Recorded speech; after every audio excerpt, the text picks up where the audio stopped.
This video is on how to field strip and clean the P365-XL. I know everyone has their own way of doing things, including myself, but I'm not going to do it my way. I'm going to do this according to Sig Sauer's recommendations in the owner's manual. To get started, you'll need a few things, and you can get all of these items from your local gun shop or from a sporting goods store, but I think it's cheaper to get it from Amazon. I'll put links to everything in the comments below. You'll need CLP. I've tried all the major brands and they all work, but lately I've been using Lucas brand. You'll need cotton swabs, a microfiber rag, a nylon brush, preferably one that's specific for gun cleaning, a brass or nylon 9mm size bore brush, a cleaning rod, a brass or nylon cleaning jag. You can also use a patch holder, but I do prefer the jag. Cleaning patches. And the owner's manual doesn't mention anything about a bore snake, but I highly recommend using one. I'll show you why as I'm cleaning. Always start out with an empty weapon, but of course I'm going to check anyway before I get started. To do that, press the magazine catch button and drop the magazine. Work the slide a few times. If you accidentally left a round in the chamber, it'll eject at this point. Now pull the slide all the way back and hold the slide back by pressing the slide catch lever upward. There's no magazine, there's nothing in the chamber. I've already racked the slide a few times, so we are 100% clear. Rotate the takedown lever downward until it stops. Now disengage the slide stop lever and release the slide. Continue pulling the slide all the way off. Press the recoil spring guide from chamber in to muzzle in and pull it out. Now grab onto the barrel lug and pull the barrel out. Now this is as far as you need to go for a basic field strip and clean. We are not doing a complete disassembly here. Now attach the bore brush to the cleaning rod. And we're only going to push this brush to the bore one direction, from chamber in to muzzle in. The reason is, it doesn't make any sense at all to push the dirt out and pull it right back in. Kind of like when you're sweeping the floor. You don't just sweep back and forth, you'll just spread the dust everywhere. You sweep in one direction into the dustpan or out the door or whatever, but the point is you're going in one direction, chamber in to muzzle in. So all you do is push the brush through. When it comes out the muzzle in, remove the brush, pull the cleaning rod out, reinstall the brush onto the cleaning rod, and start the process over again. There's no magic number on how many times you push the bore brush through. I just do it a few times and then move on. Now I'm just going to loosen up the dirt with this nylon brush, so add CLP to the brush and scrub all visible surfaces. Pay particular attention to the feed ramp.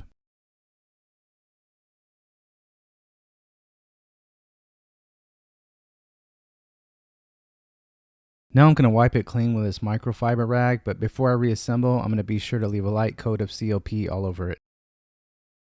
The feed ramp's usually the hardest part to clean on the barrel. I just use my fingernail and the rag to really dig into it, but it should look just about like that when you're done. So just like the bore brush, I only push the cleaning patches through one direction from chamber in to muzzle in. And I also use a jag for this part, but you can use the patch holder if you prefer. I just get a better clean using the jag. So add CLP to the cleaning patch, put it over the jag, and push it through.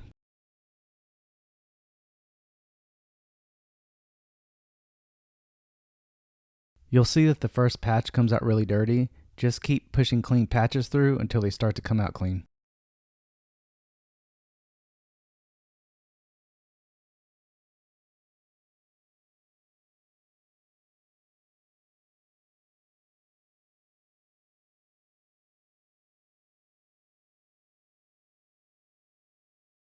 Okay, they're almost coming out totally clean, so I'm going to push one more through and I should be good.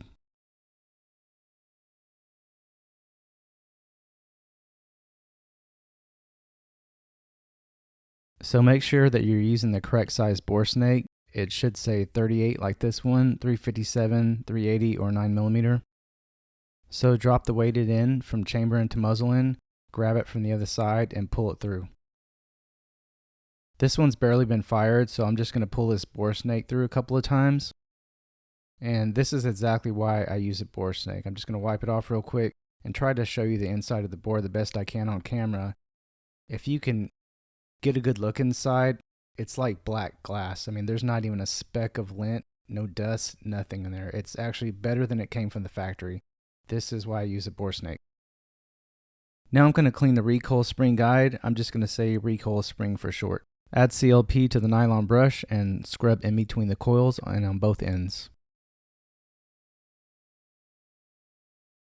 Once you're done with that, wipe it off and you're done with this part. You don't need to disassemble the magazine every time you clean it, but if you do want to disassemble it, I don't think you need a video to do it. It's really easy. All you do is press that insert stud with a small screwdriver or punch and slide the floor plate off. Once you disassemble the mag, it'll look like this. Just wipe everything down with CLP, then wipe it off again and reassemble the same way you took it apart.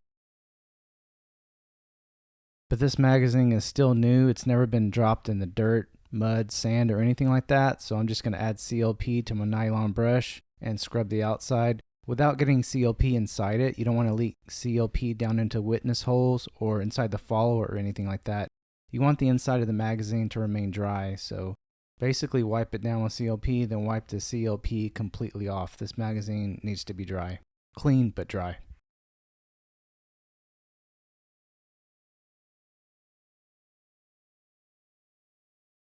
Now let's clean the slide. I'm going to add CLP to the clean patch, put it over the brush, and I'm going to start with cleaning the inside of the rails. By the way, this doesn't need to be done in any particular order. This is just the way I'm doing it today. You can start with the outside of the slide, you can start with the inside, you can do the rails first or whatever, as long as you get it clean. I use the small end of the nylon brush to get inside the rails. If you really need to, you can use a pick or something else, like maybe taking the patch holder and wrapping a clean patch around it. You can also use that to get inside the rails. That seems to work really well when you need to do it that way. So after I've loosened up all the loose fouling and whatnot with the nylon brush and CLP, I'll go through with a Q-tip for more fine detail clean within the rails and also the harder to reach spaces. Now I'm going to scrub the outside surface of this slide. It's not difficult, but I will say the hardest part to clean on the slide is going to be the breech face area right there and behind the extractor. Just be sure not to leak any CLP down into that channel that the firing pin comes out of. And you also want to avoid leaking CLP down into the striker channel. And here's a close-up of the extractor. I use the small end of the nylon brush to clean behind it.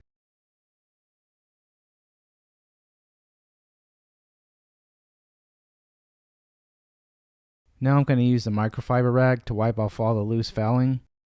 Then I'll apply CLP to a cotton swab and go through in fine detail.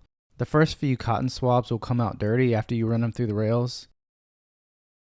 Just keep running clean cotton swabs through them with CLP until they start to come out clean.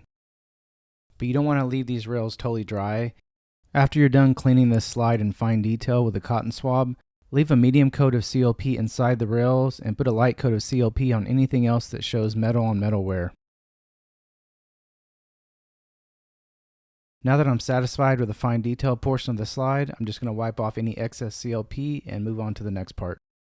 Cleaning the frame is similar to cleaning the slide. You're going to add CLP to a nylon brush and scrub all surfaces, inside and out. I'm going to pay particular attention to anything that shows metal on metal wear. I'm going to loosen up all the carbon and fouling with a nylon brush. Then I'll wipe it clean with a rag. Then I'll apply CLP to a clean swab and go through in fine detail. I'm going to leave a medium coat of CLP on the rails and anything that shows metal on metal wear. And don't worry about the grip being slippery or anything like that because you use CLP to clean it. I clean it with a brush and then I wipe it totally clean with a rag. I found that the best way to get off the excess CLP from the grip stippling is just wrap a clean microfiber rag around it and squeeze.